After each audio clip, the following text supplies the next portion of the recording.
Good morning, Grid Connections listeners. I'm really excited to be sharing this episode with you today. I'm joined by two different representatives from XCharge North America. I know a really common theme we have on our episode is talking about charging infrastructure. And so I think it'd be great to have two representatives from the space who can talk to us about all the different intricacies and different challenges, along with, most importantly, the success they're seeing in this space. So today I'm joined by Andrew Kelley, the Director of Energy Solutions at XCharge North America, as well as Lew Cox. He's the Senior Director of Business Development at XCharge North America. Thank you, gentlemen, both for joining me today, and would just really love to kind of hear a little bit more for our listeners, intros of what you do and XCharge in general.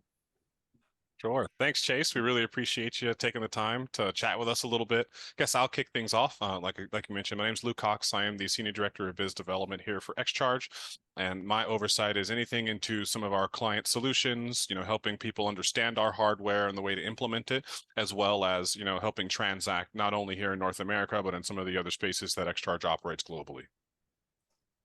All right. Thanks, Lew. So I'm Andrew Kelley, the Director of Energy Solutions. Joined XCharge this year, and my role, my focus here is I work very closely with our grid operator, our utility partners on the operations side, ensuring that our equipment is usable, acceptable, and all different kinds of use cases, is accepted in various different kinds of subsidy programs, rebate programs, things like that. And then on the business development side, I'm seeking and looking for partnerships with those same kind of customers, grid operators, utility companies, the developers who focus on the distributed energy space. I come from the renewable energy industry, so taking some of those perspectives into EV charging is something we're working on. The top line philosophy we have is, we're really a partner of, and we are in support of all the things that the grid needs to do to operate effectively in the future. Electrification is coming, and that's our goal here, is to work with the operators of the grid, make sure everything happens as smoothly and as efficiently as possible. And I think that's exactly what our listeners like to hear. And thank you both. I guess I had to do a little bit of research in preparation of this. I'd come across XCharge a few times, but I think real quickly, can either you or both of you just kind of go over how XCharge kind of has come to the North American market, some of the ways that maybe that the company is approaching it differently, and just maybe the overall mindset of what makes XCharge different from others in the space right now. Sure. Happy to kind of take that one up first and then kick it over to Andrew. So XCharge Group is a much larger entity than North America is at this moment. So at the group level, we currently operate in 22 different countries. We've deployed more than 40,000 pieces of hardware globally. We are top 2 in market share for DC fast charging manufacturing in Europe. And then we brought the first bi-directional battery integrated direct current fast charger to market as well last year. One of the things that really sets us apart is not only our, juggernaut status and how many things we've manufactured and deployed globally, but in the way that we kind of create our charging solutions to be very solution specific based on the use case, based on the available power, and what led to the launch of XCharge in North America is that, we're based in Hamburg, Germany, and we've had great success in Europe with some of the largest operators in the world, some of the largest power companies like NLX, EDP, and Vattenfall, which we work with, at significant scale globally. We realized that North America has always been about 5 or 6 years behind Europe from an infrastructure perspective.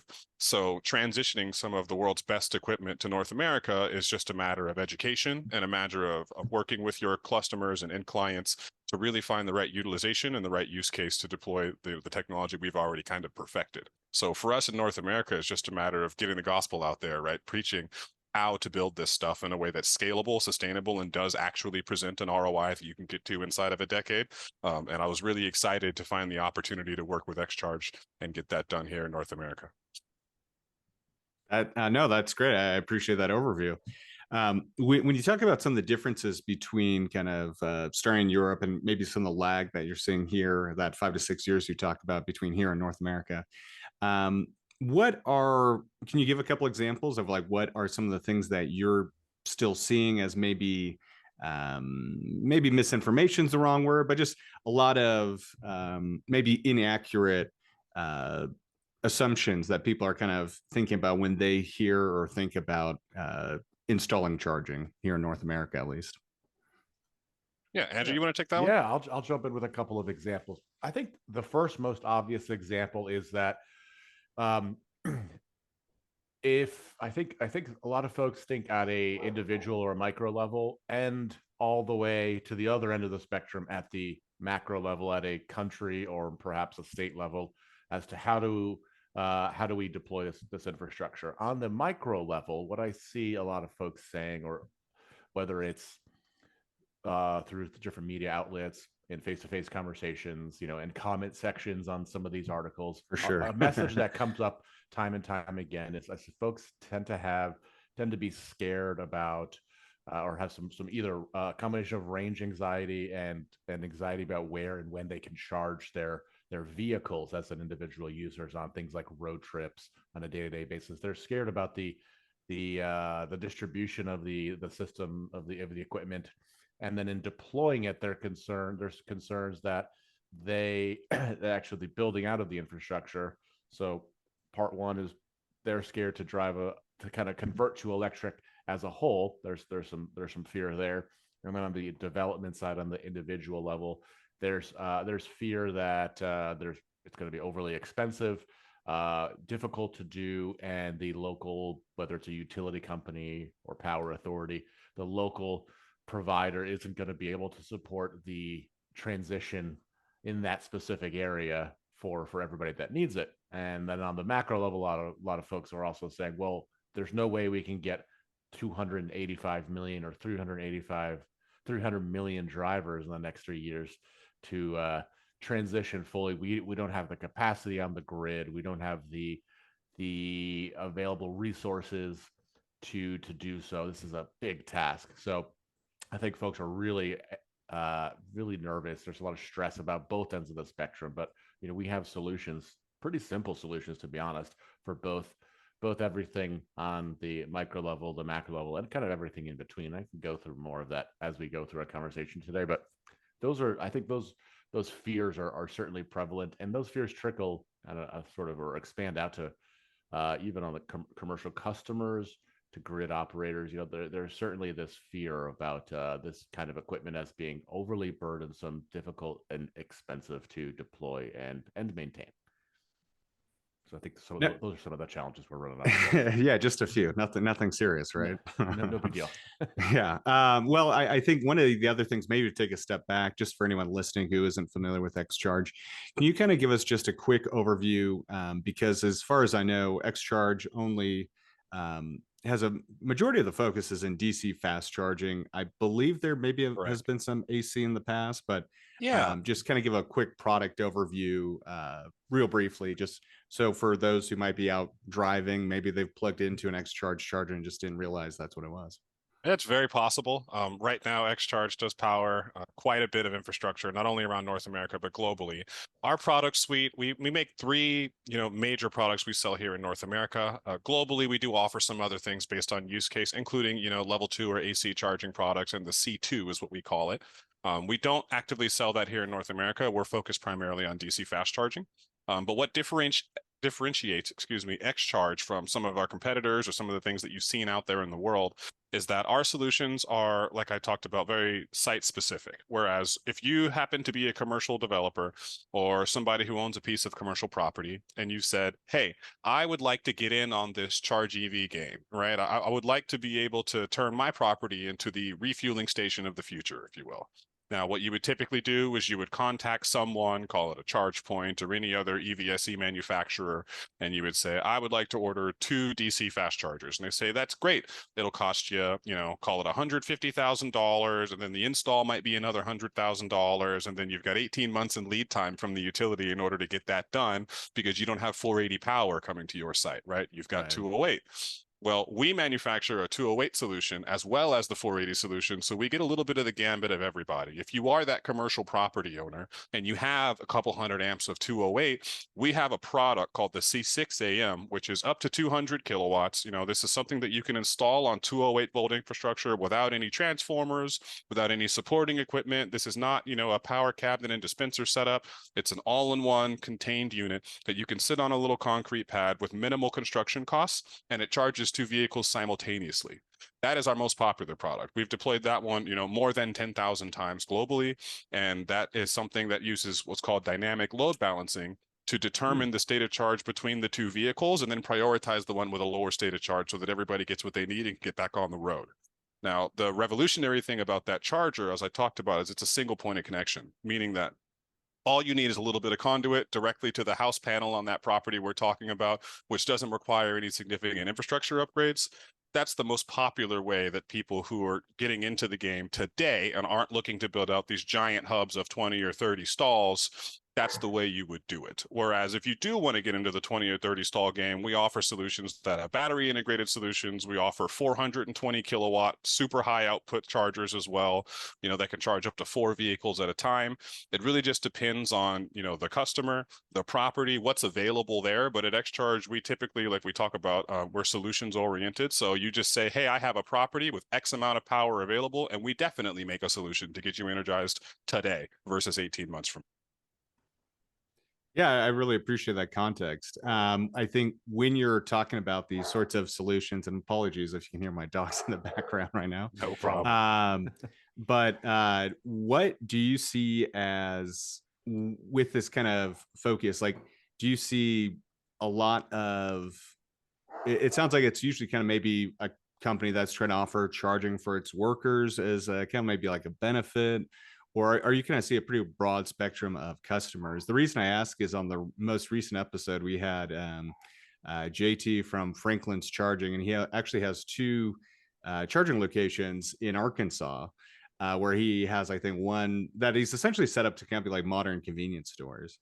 Sure. And just with the kind of the examples you were talking about, it was interesting talking to him and kind of like some of the challenges he's obviously had to go through with setting this up and getting this going. But yeah, I'd just be curious if you can share any more maybe about what if there's any kind of trends you're seeing with the people that are currently kind of looking at installing these, or has it been a pretty wide range of interest? Yeah, I think there's definitely a trend. So my background, I come from the EPC world, which is engineering, procurement, and construction, where, my prior firm, we were doing the design, the engineering, the permitting, obviously the procurement and construction of DC fast charging equipment for all the largest operators currently in North America. All the big names, which I won't list here. You can think of them. Their logos are blue or green or red or yellow or whoever. We were doing work to help install their solutions. And very often we would get on site and realize that it just wasn't feasible in any kind of reasonable amount of time frame for any reasonable amount of money. So what we get now, and sort of what led to me joining XCharge, is we see people who all think it's a good idea to put DC fast chargers at their commercial properties, at their shopping centers, at their business centers, at their, park and ride parking lots, but they don't quite understand power, right? So when they get on site and they say, okay, these 6 stalls, they look good. It's in the open. There's nothing around it. Let's turn those into charging locations. And they go and get a quote, and they realize that getting 480 power there will be north of $500,000 just to get started, right? And then people really, for some reason in North America, people are very fixated on return on investment. For an institutional investor or somebody who's a developer, they're used to ROIs of 3-4 years before they get their money back and start seeing profit. In DC fast charging, it hasn't been that way. It's typically been north of 7 or 8 or sometimes 12 years before you see a return on that first dollar you spent to build out this fast charging network, because EV adoption isn't where it needs to be. In the most aggressive of cases, even including California, you're talking sub 10% of all vehicles, right? But once that number gets to 30 or 40%, it's a no-brainer and you make your money back extremely quickly. But it's a chicken or an egg kind of situation, right? How do you get to 30 or 40%, global adoption? You build the infrastructure. So those pioneers that are going out now and doing the research to figure out how to get it done are running into the power constraints, right? Are running into the grid issues that everybody talks about and that rhetoric, kind of that Andrew was alluding to earlier. And what they do is they go and get these quotes. Like I said, they're quoted a huge number. They look at the ROI and say, this is a bad business, right? And just objectively make that decision and kind of walk away from it. And we run into a lot of those folks who, after running into our solutions and finding out you can do this on 208, or you can do it on limited 480 with a battery as an integrated solution, they start to come back to that table and start to really rethink what this looks like, and they reset their expectations of, okay, maybe I won't make my money back in 3 years, right? But I can dramatically increase it from 12 down to 4 or 5 if I use some of these XCharge solutions, if I think about it, in a different way than has been historically thought about in North America. In Europe, most of the charging is handled by the utility companies. The overwhelming majority of the charging deployments are managed and handled by utility companies or very large energy services firms. Here in North America, it's almost like outside of Tesla, everybody does it as a business, right, to get a return on it. And it's very difficult to do that if you don't also control the power like you do in Europe. So you're going to need that interim solution that provides you with opportunities to deploy infrastructure now for dramatically less than the way that most people have been thinking about it here in North America. Gotcha. No, I mean that totally makes sense, and it's funny you mentioned the focus on ROI, because that doesn't surprise me at all, for better or for worse, unfortunately. But I guess going back to JT's example of how he was kind of talking about the big thing, because you're right, there he saw the value in it, but it is a longer kind of time horizon. His focus was like, okay, I'm going to look at these sites and have multiple cash flows and have other things that can make me money more kind of upfront and quickly, and then that'll be a longer term thing, which totally makes sense. One thing though that kind of surprised me but totally made sense was he was talking about with some of the vendors he was working with for the charging uh, pedestals. Essentially, he had the option to lease them, and that's what he thought was a really attractive option. It kind of gave him some form of future proofing. At least that's what it sounded like in the agreement. Is that something that XCharge currently offers, or is that something kind of out of your scope right now? Yeah, it is. For us, it's just about getting the hardware in people's hands. That's one of the benefits of being a larger organization globally, because we have, the ability to provide these flexible solutions. We really have three ways of transacting currently. If you've decided you have the right property, you would bring it to us. You would say, I would like, 2 to 4 stalls of DC fast charging. How do I get that done? Either Andrew or I or some of the other folks on the business development team would sit down over a call with you and review what you have, review what you've looked into, what's important to you on your wish list, and then we decide, okay, 2 C6s make sense here.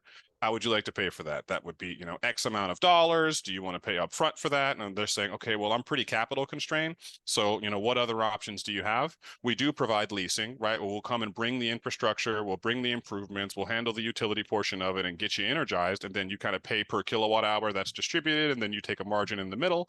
Or we provide what's called charging as a service. Whereas if you're a fleet customer and you have an immediate need, say you're an Amazon last mile logistics company, relatively small, but you've just started up in Wyoming and you need to get your new Rivian delivery vans powered up so that you can take them out to your customers.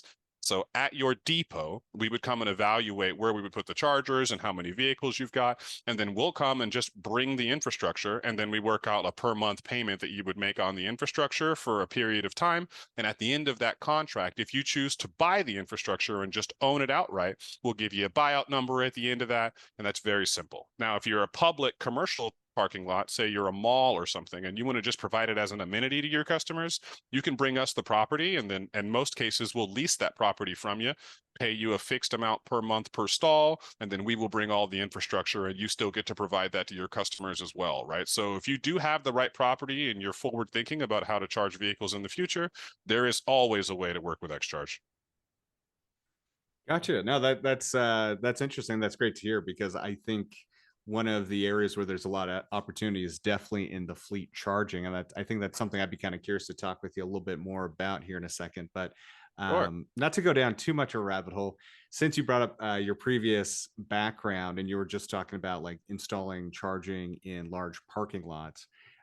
One thing that I have always been a big proponent of, and I've just quite not understood why it hasn't taken off more, is um, installing essentially charging arrays in parking lots with having kind of the covered solar, and then doing that in conjunction with charging systems. I realize it's probably not going to be a one-to-one, and it is more expensive to usually get those installed in the actual infrastructure for the kind of the solar awnings and the canopies in these parking garage Oh or yeah. parking structures.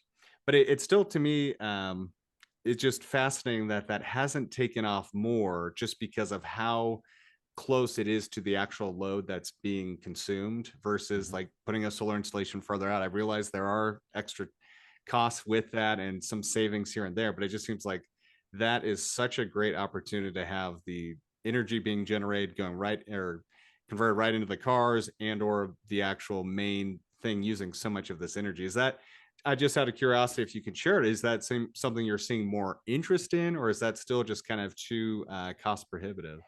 Well, Andrew happens to be the Yeah, expert in that I'll territory. I'll jump right in here. All right, so great, great tee off here. Appreciate that. This is something near and dear to my heart as well. Um, so when it comes to photovoltaic, we'll call it integrated DC fast charger stations, any kind of commercial properties with photovoltaic infrastructure. There's a few use cases and a few customer examples where it's a no-brainer or it's a Yeah. really smart idea. Generally speaking, of course, there's going to be nuances here and there, but generally speaking, it's a very good idea in a certain number of applications. The typical applications where I think this makes a lot of sense, where you'll see it makes a lot of sense, and sense in this case means there's enough power to make an impact on the either charging or the energy consumed on site to make an actual measurable impact on what you use, what you need on site. That's the way it makes sense in one sense, and then financially, it makes sense in another way. And there's a number of ways for the financials to make sense. Generally speaking, when you're looking at certain types of parking lots, if the parking lot is perhaps owned by a single business, like it's a business center, or perhaps as part of a school or a fleet, owned by a single entity and owned and operated by a single entity for that purpose, like a high school parking lot, absolutely a solar canopy with their EV charging infrastructure is a great kind of symbiotic project to do it. It's a great option. When you have a kind of on the flip side, a shopping center owned perhaps by multiple state or leased by various property, various different users. Perhaps there's various businesses, might be owned at the high level by a single operator or a single commercial property owner, but each business is separately owned. Perhaps there's a bunch of franchises on there. The infrastructure has to be tied to something kind of commonly used or owned by the owner. It's a lot more challenging to, if you want to call it, divide up the value of that solar and charging infrastructure and assign that to 25 different businesses. Right. So that's a big challenge. Now, it doesn't mean there aren't examples where that does work, but it's a little more complicated. You see less of that happening when you have it at a school or a business where it's owned, where the business owns the entire parking lot, the entire building, or they're leasing it for say 25 years, a long-term lease. That kind of investment makes a lot more sense for that business. They're getting that return. The economics of photovoltaics differ from state to state, so that does have a factor in it as well. But I think just at a high level, there's a really good symbiotic relationship between the two. You generate power on site. If you can divert as much of that power to the vehicles that need it when they need it during the daytime, that's one of the most cost-effective ways to do it, especially over the long term. And just a typical lifespan, to give you an idea, if you invest in a solar photovoltaic array, the expectation is for that equipment to be up there to be productive for 20 plus years. So theoretically, that could be more than one DC fast charger, generation. One or two installations of DC fast charging equipment could be connected to that solar system. So it's a case by case basis. You want to pick, the right locations for it, but you're absolutely right. There's a good relationship between the two. We're testing it ourselves. We're excited to see how it works. Again, I think the other factor is available space. Do you have enough parking lot space to produce enough power for it to be worth it? Fair. The actual construction of those shade structures or carports, there's a cost associated with that. You have to get to a certain production level to offset or to make that kind of investment worth it. But should you have rooftop space available, that's a good solution too. It doesn't have the same optics as a nice, beautiful shade array in your carport, but it might be a more cost-effective way of still getting that benefit, especially when you have maybe a more constrained parking lot or shade threats, or you don't have the right kind of layout in the parking lot, but you still have a great rooftop. Maybe you have a big building. There's different ways to do it. So, your head's in the right place. Yeah, and I And just to appreciate add that. into that, Oh, go for it. yeah, Yeah, so yeah. to add a little color, when he's talking about the amount of space you need, just using round numbers, say take a typical Electrify America install, for example, where you've got 4 stalls of 150 to 350 kilowatt DC fast chargers. Even just to get a 60 kilowatt solar system in place, right, which is not a ton of power, which wouldn't, on its own power even half of one of those units. You're talking, almost 300 square meters of space to get that done. By the time you do the conversions and get that run to some batteries, 4,000 square feet worth of space of Right. solar system in order to power half of one of those units, right? So the only way that solar really makes a ton of sense in a commercial ultra high power charging circumstance would be to use batteries as like an arbitrage device in between, the solar to the DC battery, or converting that from from AC to DC through the battery and the charger itself, so that it's more efficient. And that's one of the things that our Net Zero series, the NZS, the battery integrated charger that we manufacture, does do.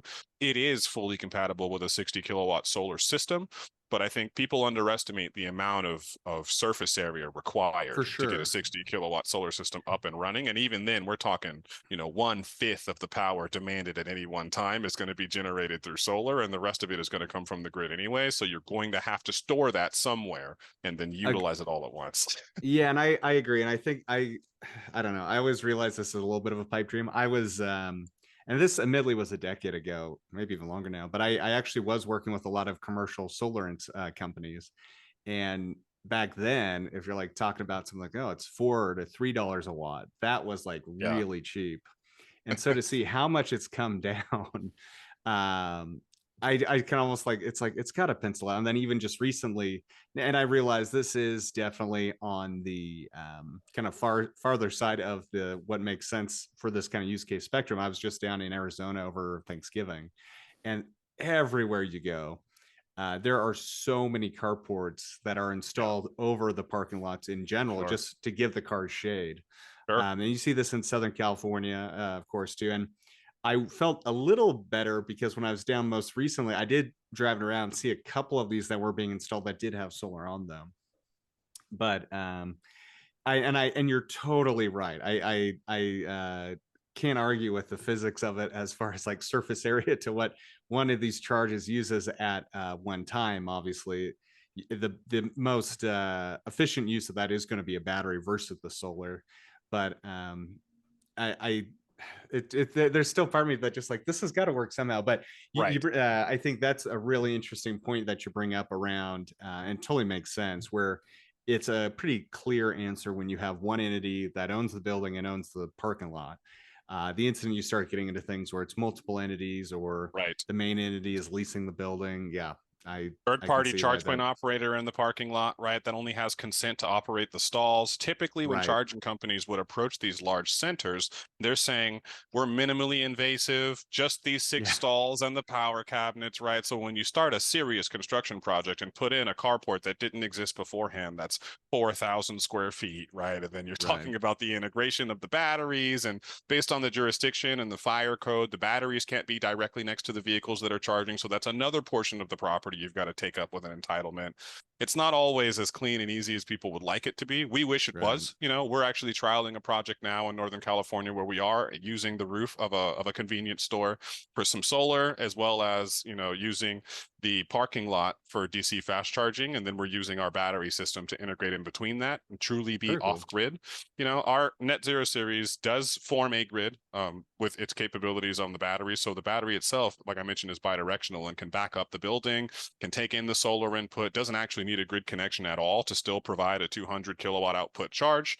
That's really cool technology. And where it makes sense is in these places where they are very grid constrained, and places like using Vegas as an example. I just don't think you'll see a whole lot of solar battery DC fast charging integration when places in Vegas, they typically have more solar energy than the rest of the world, Right. in most Right. cases. So they're not hammering for you to install more of it so that you can peak shave. They'll just give you the energy, and it's quicker and more efficient to take it from the utility directly there. Interesting. And now, I guess just a clarification for people listening and even myself, when you say these systems have batteries, is the battery a separate unit or is it part of the chargers? Or in some of these, do you do both? Good question. It's built into the charger for our Net Zero series. All of Gotcha. our units are capable of functioning with batteries, and they are all of them are bidirectional. But our Net Zero series is an all-in-one unit with a single point of connection to the battery. And what's really cool about that is to install say our Net Zero series Gen 3 is a 300 output charger, simultaneous charging between the two ports. To get a 300 kilowatt output charger, you typically need between 4 and 500 amps of 483 phase. Just to put that in context, no property has an open 500 amps now. Maybe an airport, right, or some large distribution A hub. manufacturing facility, yeah, Exactly. or something. The parking lot of Avon's definitely doesn't Yeah, have it, right? So in order to get that done, you would need a significant power upgrade. Whereas we can deliver that on as little as 80 amps of 483 phase because we use the battery on a much smaller grid connection, loads the battery up during off-peak times, which is also the cheapest time to buy energy, right? Between midnight and 6 a.m. So you've stored the battery full of energy during off-peak, and then during peak times, you're able to sell it to vehicles, for whatever the market rate of a per kilowatt hour charge is, as well as participate in some of the open markets, which we're doing currently in California, Texas, and New York, in these deregulated energy markets, which I'll kick over to Andrew to provide some more context. But say you buy the energy at a certain number, and then there's a demand event. We sign up for what's called demand response, where the utility says, oh, we're, at risk of a blackout or a brownout. What energy resources in that area do we have that we can pull from? Our Net Zero series chargers are registered as resources to do that, and the utility can take a couple of hundred, kilowatt hours, maybe a megawatt hour if we have several on site, and they'll buy that energy back from us, at a little more than we paid for it overnight to store it. And not only did we make money without having to charge any vehicles or really doing anything at all, but we were able to support the local grid and provide a service to the utility companies, and that's primarily some of the stuff that Andrew's working on. So I'll kick it over to him to provide some more context as to what that really looks like on the ground. Yeah, thanks, Lew. Yeah, it's a really exciting area. I referenced a couple times about the anxiety around straining the grid. What can we do to make to deploy this equipment more efficiently, faster, more effectively? And I think this really gets to the heart of those topics. We have enough generation in the United States to convert every single driver to electric and still have 75% of our annual capacity available. So there is enough power generated today to make every vehicle in the country, and we're talking just regular everyday drivers to delivery vehicles, everything in between. So we can convert the entire driving community in the United States to electric pretty simply.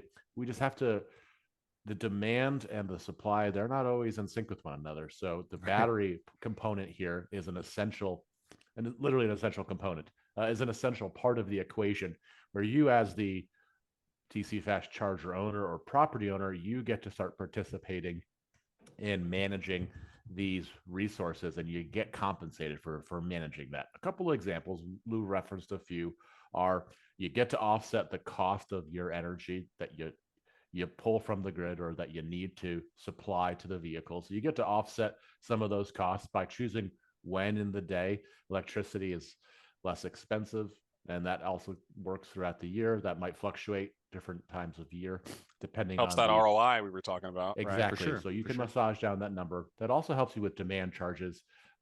We could probably spend a nice whole hour on various utility, just reading a utility bill together, but I'm not going to do that today. We could perhaps pencil some of those topics for another time. But the demand charge is something that all commercial property owners have to pay one way or the other, and it's calculated on their potential energy uses, regardless of their actual usage. So they may have a peak usage event certain days per month. Maybe they're a manufacturer, for example, and they have a manufacturing process that's very energy intensive, but it only happens, say, once a month. They're going to be charged an incredibly high demand charge to supply or potentially supply that building with enough energy. This kind of a product, when you add DC fast charging, you're going to spend a little bit more money on your utility bill. Your electric usage is going to go up because you're supplying quite a large amount of electricity to vehicles. We can help you manage those demand charges, which again are pretty significant. They could also be sometimes 4 or 5 times the cost of the energy you actually buy. So we can help you manage that demand charge by choosing when you charge and how you charge, how often and how long you charge your system. Charging up that battery helps you do that, helps you manage that. So we can manage that energy flow appropriately and as efficiently as possible. So minimize those charges.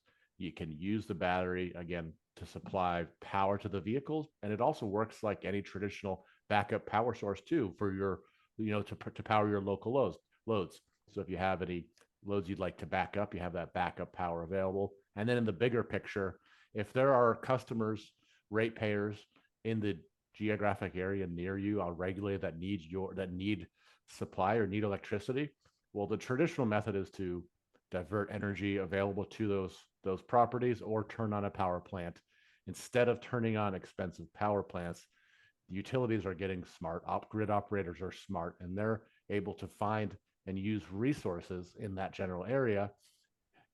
Signal an event, tell you, hey, XCharge property A, we have a demand for your energy. We'd like to pay you this price. Do you accept? So you get to start participating in this automatically. Now we're going to set this up so this happens automatically for the property owner. You don't have to be an engaged energy trader or anything like that. But it's an exciting time, an exciting place for us to really work in tandem with the grid operators. So while this is a DC fast charger, while we're charging cars, you're also able to support your neighbors, support the communities around you, and help them with the energy that they need. So it's really a very holistic look at how we operate with the grid. A couple of examples, just to get kind of down to ground level, a couple of examples of ways you can monetize that is a demand response program is one of those. California, New York, New England, Texas, a variety of states also have a lot of other wholesale energy trading options. We can help you enroll in what's called a virtual power plant.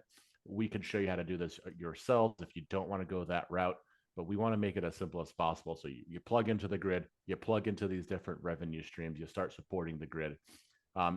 We've seen this to be significantly beneficial to the ROI on your project as well. And this could shave off, one or more years, certainly add thousands in annual revenue, and definitely increase that to IRR quite significantly. So yeah, we're really excited that all these various operators are looking at the challenges of the grid holistically and seeing us as a participant rather than just a user. Or we're not just part of the demand equation. This was really the look here. So yeah, I think that hits on like a lot of really interesting different topics actually, and kind of bringing all those together. But especially with demand charges, I think that's something that probably doesn't get the full understanding or kind of full appreciation for actually how important and how big of a deal that is for a lot of these operators and the sites that they're going into, and how much of a big cost that is sometimes to do these upgrades. But then working with someone who can kind of have that strategy of how to proactively mitigate it, and even especially in kind of like the case like you're saying, like a manufacturing or larger site, you can actually then use this hardware and technology to kind of help bring those costs down and kind of look at it in a much more holistic, and ideally help accelerate those savings, whether they're making money on the charging or not at that point. Right. Because it is shocking to me how expensive those demand charges can be for these companies. I think this is also an interesting thing because we talk about, I mean, to do all this, it requires software. And I would be really interested to hear kind of maybe some of the back end technology. Actually, there's two things real quickly. One, you said the battery is a part of the charger. What is the actual size of the battery in the charger? Yeah. It's a 233 kilowatt hours per battery pack. So you can design, our system is comprised of a single or dual battery configuration. So 233, 466. Oh, wow. So almost either a quarter or almost a half megawatt hour of power just in the charger. Wow, that is actually that's impressive. That's larger than I thought. Yeah, so that's awesome. That makes sense for those use cases. But then exciting. I guess going to the second part of that then would be well, I guess one other question. So is there a limit in theory to like what size you could put these together? So like can you do 4 of them and get close to like a megawatt hour, or can you let's say you are some like a aluminum smelter or something, Sure. and you want to get like 10 or 20 of these things to mitigate those demand charges. Is there a limit with XCharge's hardware? Not on the hardware side. I want to point out, just to set some clear expectations, if any potential customers might be listening, or folks who know customers, the hardware operates independently of itself right now. We have software so you can control a whole station. You can organically and holistically, and those are kind of general terms, and I'll explain what they mean. Control your whole charging station. So you could have a view where you look at all of the chargers that might be, say, as you mentioned, 5 of these Net Zero series on a single site. You can control that with our backend software virtually or on site, individually, but you can control the whole plant virtually. I do want to be careful to point out, though, that the systems aren't really digitally talking to each other in a significant way at this point. If there is interest in some, I would say, advanced communication between these devices, we'd want to evaluate what those needs are. If we can't do it with our existing software, where there are third parties that we can work with to coordinate, the usage of those assets. But generally speaking, for most applications, for most use cases, especially large commercial energy storage use cases, we can design we can tweak the software that we have right now to give you enough control to get maximum benefit out of it. But if they're expecting it to be as truly seamless as one megawatt hour battery, it'll behave slightly different. Like, you'll have to really think about it as 5 individual systems operating together. Just to be clear, you wouldn't want to connect these, or you wouldn't connect these all, kind of string them all together in one system to make one giant battery integrated DC fast charger system. But that doesn't mean you're still at a site where you have, we'll say, a megawatt hour or a megawatt of usage, or you might want to back up a megawatt load. You have the ability to actually to get pretty close to that, pretty darn close to that. A little bit of planning, some participate, some management of the software, you'll be able to effectively manage your loads pretty well and still use a DC fast charger to your heart's content. Yeah, and I appreciate that clarification, because realistically, that is a pretty extreme use case. Yeah, you would need a megawatt hour of power. Just like, I'm going to use that right now. But that is, I mean, even when you're talking about like 233 kilowatt hours, like you were saying earlier, I think, and that's still, I mean, that's essentially like 2 Model S or pretty large battery packs, even a car, just right there at any time. So that totally makes sense. With I guess, just out of curiosity, are you able to share what kind of chemistry that those use? Is that like an LFP sort of? It is LFP. Yep, you got it. Nailed it. Good guess. Yep, lithium ion LFP chemistry. Gotcha. Okay. The reason that we use makes the a lot of sense. LFP is it's much safer. From an installation, from public facing perspective, Mhm. we very much so use LFP to limit thermal runaway, right? So if you do have a bad cell, it doesn't, kind Fair. of spiral out of control and turn into a thermal event. That does happen with other kind of battery technologies, and it doesn't with ours, right? So that's something that we're very cognizant of, and I think in addition to it being, safer, they retain their usefulness over life, over the time of deployment much better. One of the use cases I was talking with a customer about the other day, and a lot of the things we hear from pushback on battery and charging is, oh, well, what happens in a power outage and I won't be able to charge my car? And I'm like, you are aware that in an outage you can't get gas either, right? Like, that's not you will not be able to go to a gas station and swipe your card and start distributing gallons. The whole thing will be dark.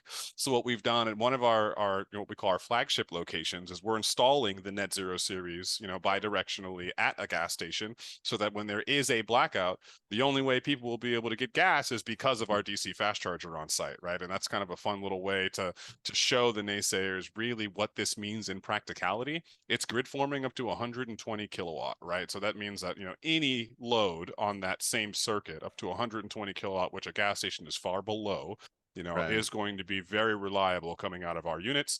And, that's the only way that any vehicle is getting recharged or refueled in a blackout, is through a battery integrated bidirectional solution.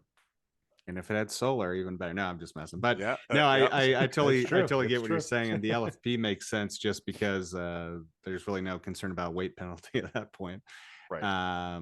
No, and I think that that's something we're seeing with a lot of grid tied batteries. That makes sense, and I think you're totally right. That is a really common and interesting misperception, understandably, that a lot Sure. of people have about fuel pumps. Because I think I even remember, what was it like, the reason they're called pump, I mean, technically they're still pumping fuel, yes, but it was like back in the 50s and maybe even as late as the 60s, like some of them Yeah. were even hand pump, Yep. especially I think for like the old diesel ones, and that's kind of how Sure. that name Absolutely. kind of came from that. I But haven't seen one in a long time. yeah, It's yeah, very I don't think unlikely I've we find ever it. seen one. But that's, I believe, why the name has that, and like that would be like the only circumstance, and I doubt any of those are still around today that would work. Right. But Maybe a yeah, movie. you're I've seen him in totally a right. movie, but Yeah, in movies Exactly. maybe, Yeah, right? But everybody thinks it a just very makes very old sense. movie.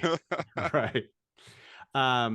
Yeah, so no, this has been great, but I think we have kind of talked about a little bit, so I would be kind of interested in getting more of an overview of just what the software that XCharge has, and as a driver, or maybe just let's say a civilian or just a regular person might, how would they experience or see the software? Would they be in their car and they could see that there's, would they get live data from one of these chargers, maybe just say that it's available, or just if you could just share kind of an overview Yeah. of What what the the software experience is like. does. yeah. Exactly.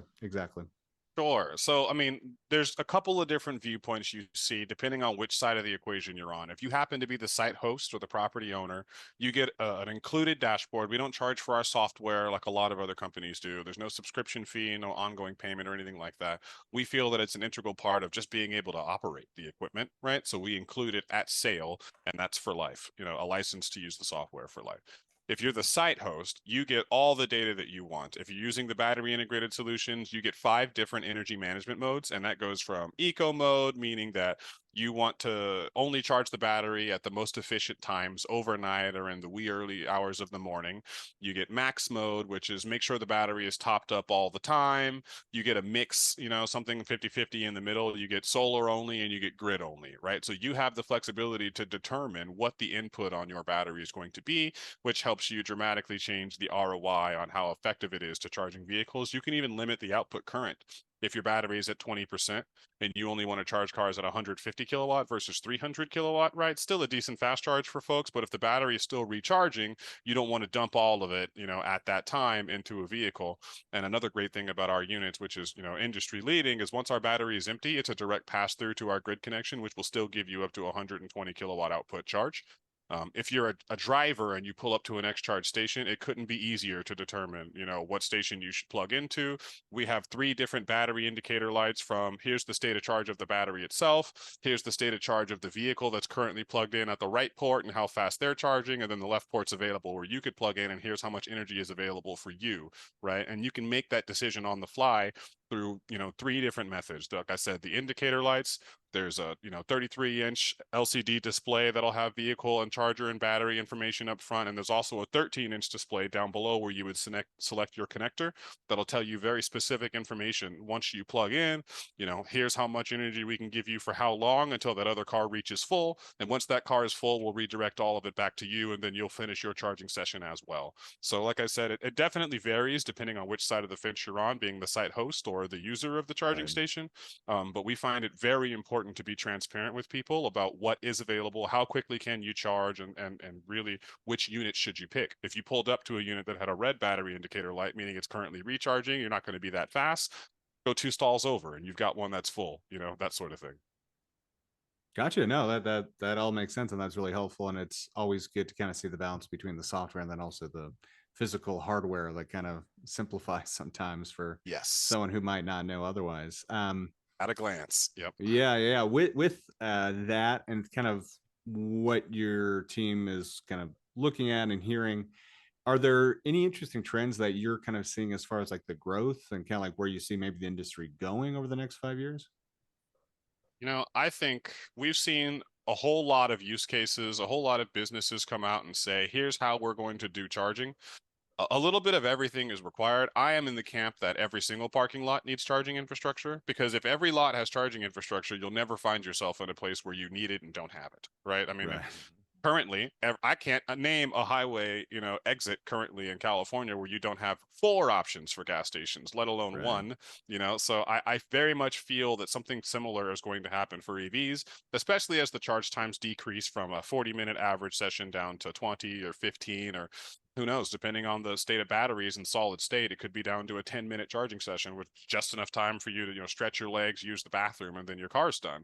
So I think, the trend we're seeing right now is that it's shifting away a little bit from, large charge point operators just deploying in random empty parking lots, and instead moving to what we call a destination charging model, meaning looking at, streetlight data, looking at telematics, looking at all the information you've got to figure out where are these cars registered and where do they typically go every day, and try and capture that business somewhere in the middle, right? That's the most intelligent way to go about this, or capture them at their end resort or end destination, excuse me, where it'll be a little bit easier to have that vehicle charging on AC or level 2, right? There is an extremely Right. important use case in this industry for level 2 charging. XCharge supports all forms of EV charging initiatives, even if we don't sell L2 here in the United States.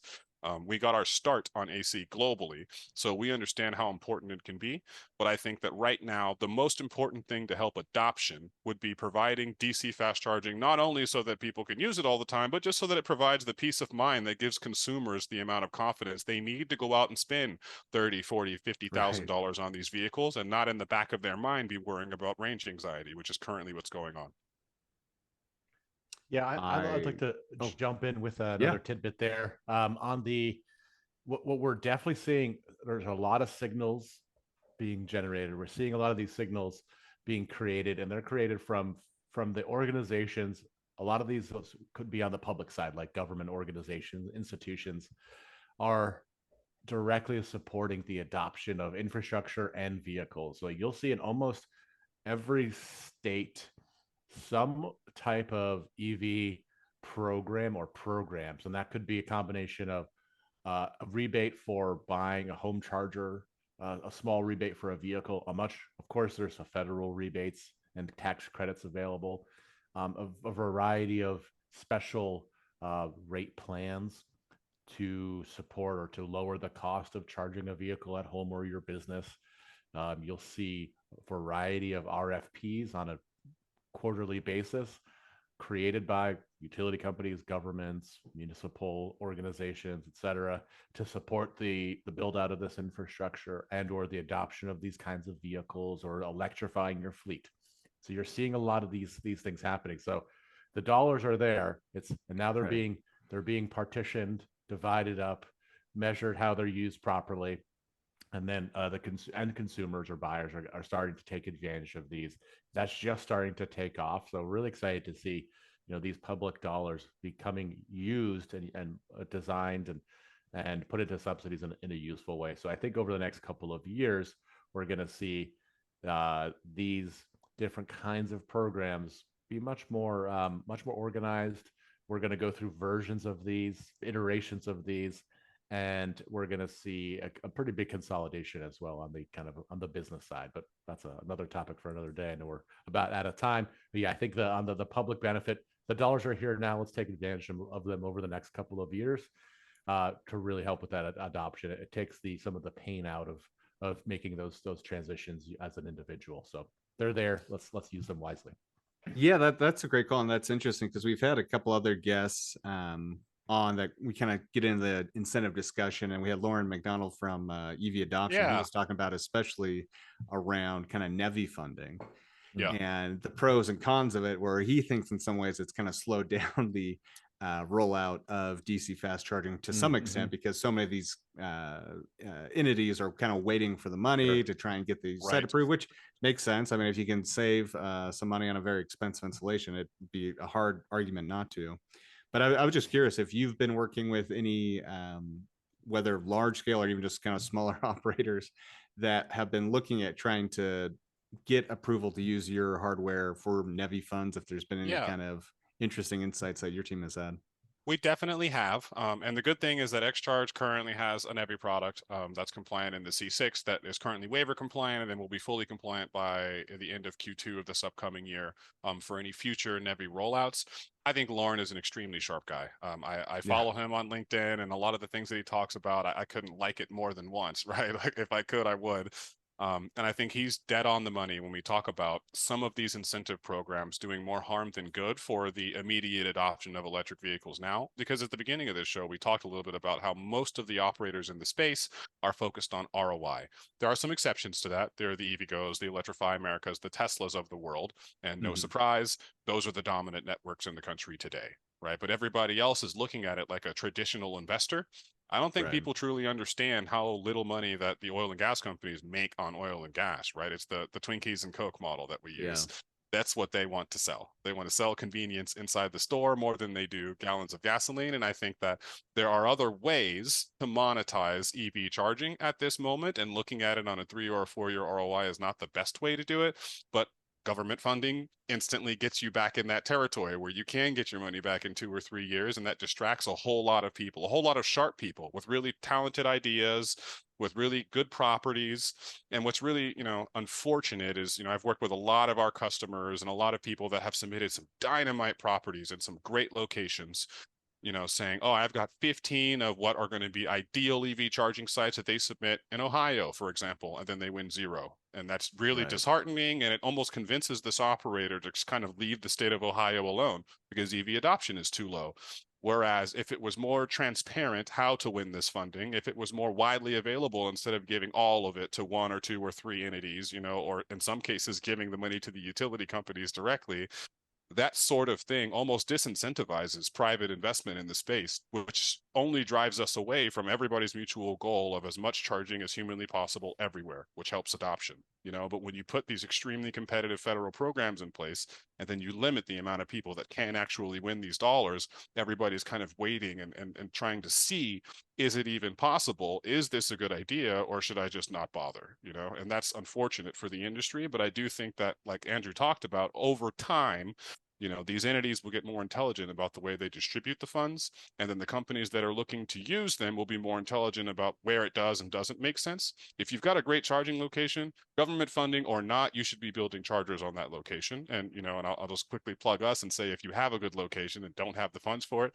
call me. We'll figure that part out. Yep. I will absolutely echo exactly what Lew said.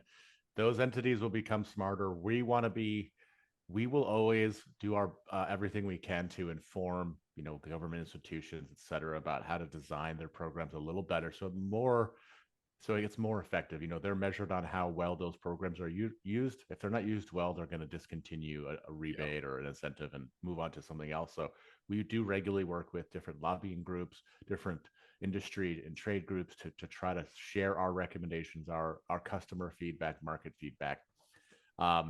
But regardless of what happens, let's say at the federal or state or local level on the subsidy side, there's no reason to delay a project in hopes of getting a small incentive. There's a variety of other revenue streams outside of just the charging revenue, which could still be astronomical.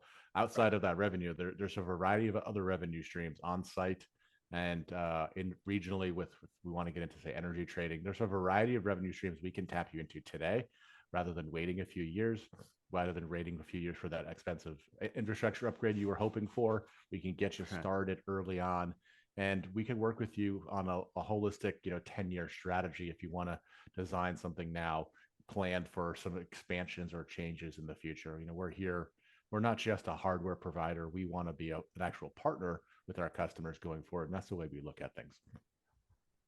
No, and I think that's kind of really well encapsulates the state of where those things are and what your team can do for it. I realize we are kind of getting to the end of the hour, so I am curious. Something I ask all of the guests that come on here is if there's any innovative ways that they see that either public industry or government or maybe a hybrid of both can accelerate the rollout of kind of EV and EV charging technology, what you think that would look like. Oh, Chase, that's a great question. especially coming from my background as an EPC and submitting numerous amounts of applications and then waiting months for the city planner to look at them.